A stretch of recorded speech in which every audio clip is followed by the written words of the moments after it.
Bonjour!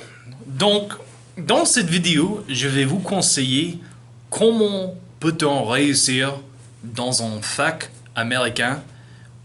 Et j'ai fait cette vidéo d'une perspective française, car moi je suis un peu mélangé. J'étais un élève d'échange dans un fac, dans un fac français, c'est-à-dire à Lyon 2. Et puis j'ai fait mon doctorat aussi à Lyon. Donc, oui, c'est vrai, je suis un Américain, mais je comprends un peu la culture française, surtout la culture étudiante. C'est pour ça que j'ai décidé de faire cette vidéo pour les Français qui veulent étudier à l'étranger comme un étudiant d'échange, ou pour les Français qui veulent faire tout le bachelor's, master's, doctorat, etc. euh, dans une université américaine. Bon, je vais démarrer pour expliquer quelque chose. En fait, j'ai fait à peu près les mêmes conseils dans une autre vidéo que tu peux trouver, que vous pouvez trouver dans mon chaîne. Mais en général, j'ai changé ces conseils juste un peu pour une audience française. Bon, la première chose, c'est mon premier conseil, si tu veux, c'est qu'il faut voir le fin de vos études aux États-Unis. Donc, c'est-à-dire, il faut démarrer les études avec un but assez plus ou moins précis.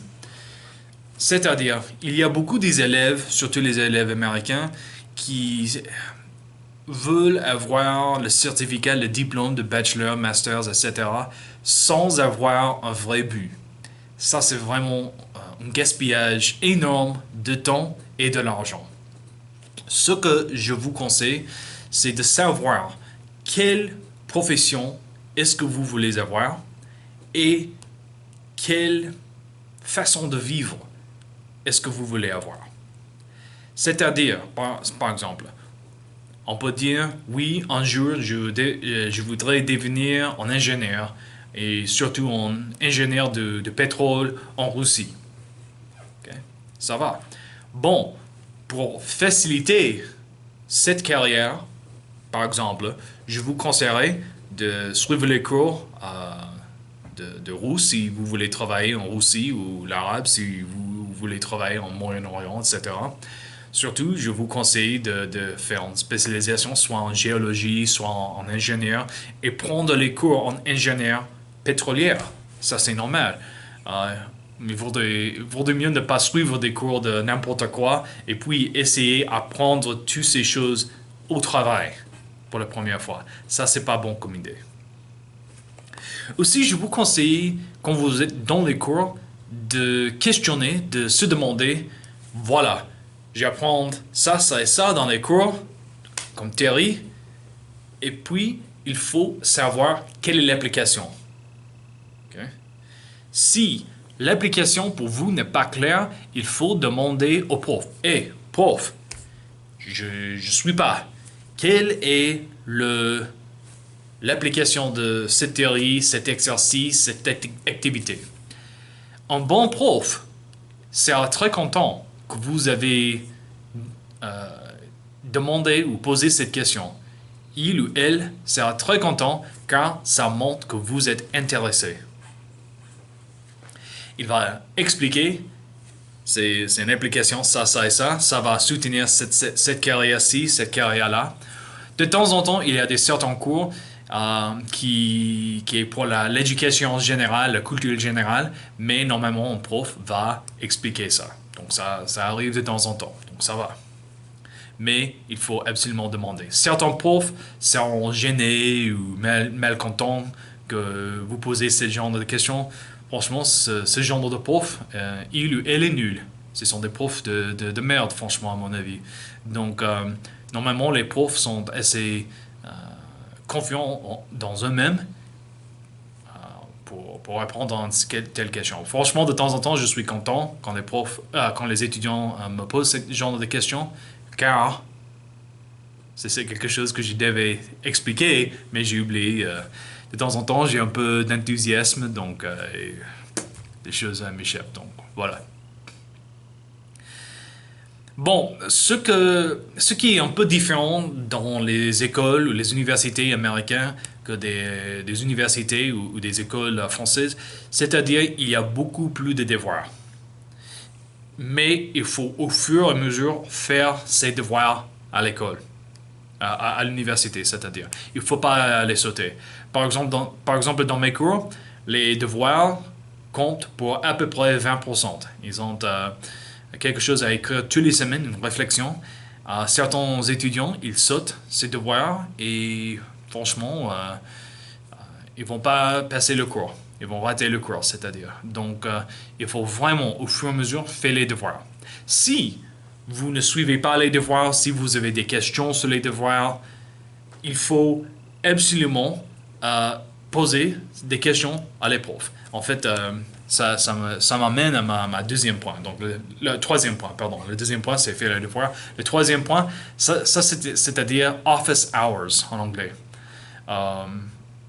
Horaire de bureau. Mais je crois que cette idée n'existe pas en France.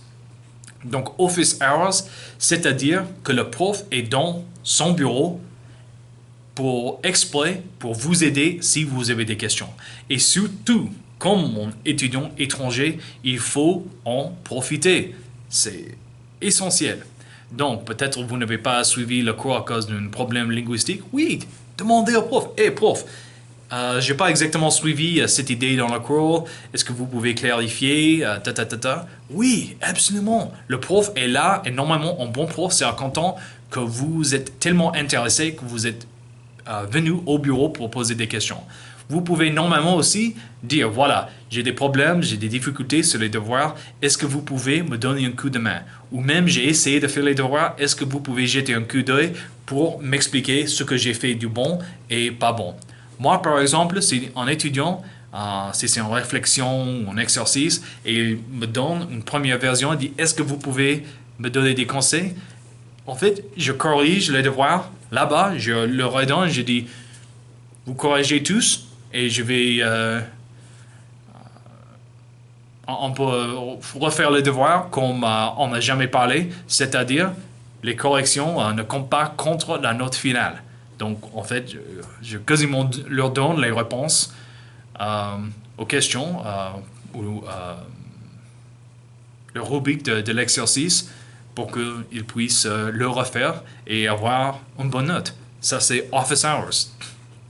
Et c'est très important. De temps en temps, il y a des profs qui disent « Oui, je veux prendre le café pendant les office hours. » Non, non, non, non, non. Il ne faut pas se sentir coupable d'aller visiter le prof pendant office hours. Ils ont des office hours pour vous, pas pour eux, pour nous les profs. Aussi, de temps en temps, peut-être vous avez des autres rendez-vous, des autres projets pendant la semaine et c'est pas possible d'aller aux office hours qui sont postés dans le syllabus. C'est pas grave. Demandez au prof, hey, je veux aller dans tes horaires au bureau, tes office hours, mais j'ai ça et ça qui m'empêche d'y aller à telle heure. Est-ce que je peux faire un rendez-vous dans un autre temps pour visiter avec vous? Normalement, la réponse est oui. De temps en temps, oui, les profs ils ont des rendez-vous, des entretiens, mais on va faire tout effort possible pour vous accueillir. Donc, c'est pas grave. Bon, j'ai une petite liste. On a parlé des devoirs, des office hours. On va parler de ça. OK. Une autre chose qui est très importante, qui de temps en temps est un peu difficile chez mes étudiants français, c'est qu'il faut être à l'heure. Il faut être ponctuel. Beaucoup de mes étudiants français disent oui, mais ce sont les 15 minutes de politesse. Non, ça n'existe absolument pas aux États-Unis. Certains profs vont vous dire sortir de la salle de cours. Ils ne tolèrent absolument pas ça. Moi, je ne suis pas aussi strict que ça, mais quand vous êtes en retard, ça montre un manque de respect pour les profs et pour les autres étudiants. Et c'est assez gênant pour les profs. Je veux pas dire qu'ils vont punir, ils vont pas, les profs vont, je veux pas dire que les profs vont vous punir pour être en retard, mais peut-être dans une façon sous-consciente, ils vont te punir par rapport à les notes. C'est pas officiel, mais voilà, les profs sont les humains et un étudiant qui est toujours en retard peut voir certains peuvent être biaisés dans une façon négative par rapport aux profs. Donc c'est très important d'être à l'heure. Ce que je dis, un truc que j'ai appris dans l'armée, c'est qu'il faut être toujours 10 minutes avant. Et si vous êtes tôt, vous pouvez parler un peu dans une façon informelle avec le prof. Ça peut être très intéressant pour vous. Peut-être le prof en donne des secrets, des réponses, certaines idées pour vous. Donc ça peut être très, très efficace. Aussi, de temps en temps, dans des universités qui sont assez grandes, comme dans un sens d'espace physique, il y a des temps où la pause entre les cours de 10 minutes ou 15 minutes, c'est pas suffisamment long pour aller de point A jusqu'à point B. J'ai un cours dans ce coin du campus et j'ai un autre cours directement après dans ce coin du campus. C'est très difficile de faire un trajet de 20 minutes à pied dans 10 minutes. Ça arrive de temps en temps. Si c'est votre cas, juste dire au prof au début de la cours, « Hey, c'est un peu difficile pour moi d'être à l'heure de temps en temps car j'ai 7 cours avant et c'est dans l'autre coin du campus. Je vous donne mes excuses en avant. » Et si vous dites ça en avance, normalement les profs ils disent « Oui, c'est ok, je comprends, merci de m'avoir informé. » Il n'y a rien de tout de grave là-dessus. Donc c'est pas grave. Let's see. Bon. Aussi, j'ai remarqué que beaucoup des étudiants étrangers ne posent pas des questions pendant les cours. Et voilà, quand j'étais à Lyon et aussi à Lyon 2, j'ai remarqué que ça se fait pas, poser des questions pendant les cours. Je crois que c'est un truc culturel. Mais aux États-Unis, c'est pas du tout le cas. Un bon étudiant, il est au fond du cours, au fond du salle, et il pose des questions. « Hey, prof, est-ce que vous pouvez expliquer ça, ça, ça? Hey, prof, s'il vous plaît, je comprends pas. Hey, prof, ta, ta, ta, ta. » Ça, c'est un bon étudiant. Et les profs, normalement, sont contents que vous êtes tellement intéressé que vous pouvez vous poser des questions pendant les cours. Ça, c'est un bon étudiant. Oui, il y a des profs qui peuvent être gênés qu'un étudiant pose des questions pendant les cours, mais normalement, c'est un mauvais prof. C'est un prof qui n'a pas suffisamment de confiance en soi et il est gêné, il n'est pas naturel, il ne sait ni improviser ni répondre aux questions. C'est dommage, mais ça arrive.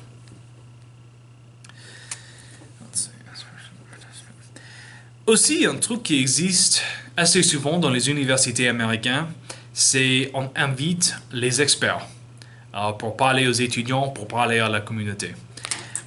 Ces experts peuvent être des grands entrepreneurs, des grands chefs d'entreprise, des grands PDG, des grandes académiques, etc. Vraiment, je vous conseille de faire l'effort d'assister à ces événements. Et pourquoi? Les universités, en général, aux États-Unis, ont beaucoup d'argent. Donc, on peut acheter le temps des très grands penseurs, des très grands intellectuels du monde. Par exemple, dans l'université où j'enseigne actuellement, on paye entre 30 000 jusqu'à 75 000 $ pour inviter les plus grands penseurs du monde. Donc, les étudiants qui peuvent poser n'importe quelle question, peuvent avoir une audience demi-privée avec ces grands penseurs. Ce niveau d'accès à des gens tellement importants existe quasiment uniquement dans les universités, c'est-à-dire dans les cours de bachelor, les cours de MBA, ou de temps en temps pour les grands PDG qui suivent les cours à mesure. Donc, c'est vraiment une grande opportunité pour vous d'assister dans ces événements. Aussi, certainement, vous allez voir vos profs et vous pouvez parler avec vos profs dans une façon plutôt informelle, connaître vos profs un peu, et ça montre que vous êtes un étudiant sérieux qui ne veut pas, qui ne veut pas uniquement recevoir le diplôme, mais vous êtes aussi quelqu'un qui est curieux, qui est intellectuel, qui veut être éduqué, pas juste avoir un diplôme. Donc ça c'est très important.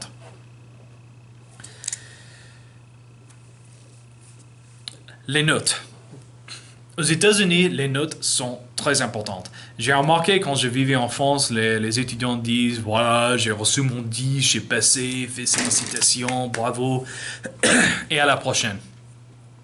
Aux États-Unis, recevoir un C ou un D, c'est terrible.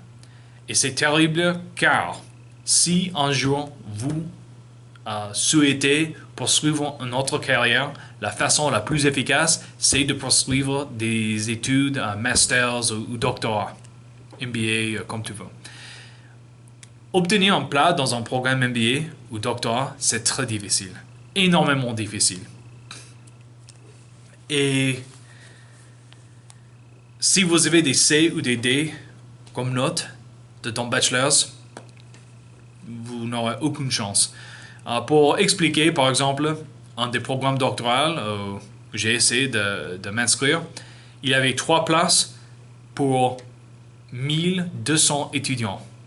Donc, il faut avoir des notes quasiment parfaites pour aller dans ce programme. C'était pas le programme où, c'était pas Lyon, mais c'était une autre école où je suis pas allé. Mais pour avoir une place dans un programme comme ça, c'est quasiment impossible.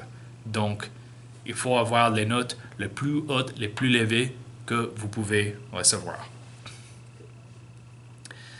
Autre chose, si vous souhaitez les points supplémentaires, par exemple, vous avez raté en devoir, quelque chose comme ça, demandez au prof. Souvent, les profs ne lisent pas les points supplémentaires dans les syllabus. Donc, il faut dire, hey, prof, je suis vraiment déçu que j'ai fait une note tellement mauvaise sur cette devoir, cette activité.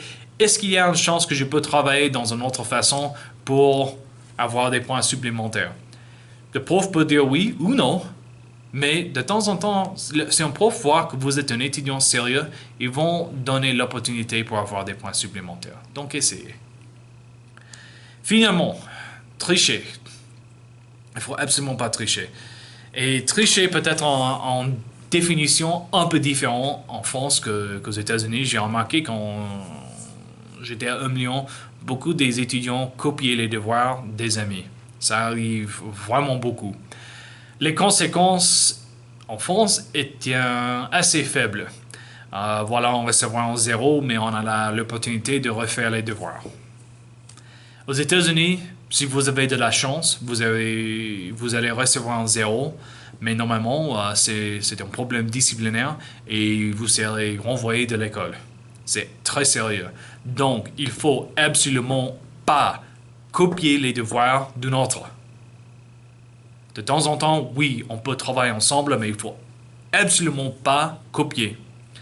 Si vous n'êtes pas sûr ce que ça veut dire tricher aux États-Unis, contre ne pas tricher aux États-Unis, demandez à la prof. Hey, est-ce que je peux faire ça, ça et ça? Le prof va dire oui ou non. Mais ça vaut pas la peine d'être renvoyé de l'école car on a copié un devoir. Ne faites pas. Et les profs, normalement, quand on corrige tellement de copies, on va immédiatement apercevoir que oui, on a triché. C'est très facile à voir. Oui, il y a des logiciels comme Turnitin, Orkut, etc., mais je n'ai pas besoin.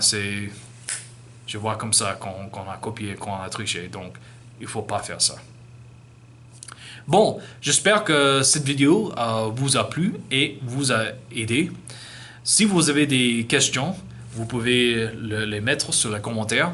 Normalement, j'essaie à répondre dans 24 heures. Aussi, je vous supplie, souscrire, abonner à mon chaîne, me donne un thumbs up, un like si tu veux. Aimer, je crois que c'est en français. Et je vous donne mes excuses. Le français n'est pas ma langue maternelle, mais Donc, merci pour la gentillesse, pour la compréhension. L'anglais, c'est ma langue maternelle. Bon, merci d'avoir regardé et à bientôt.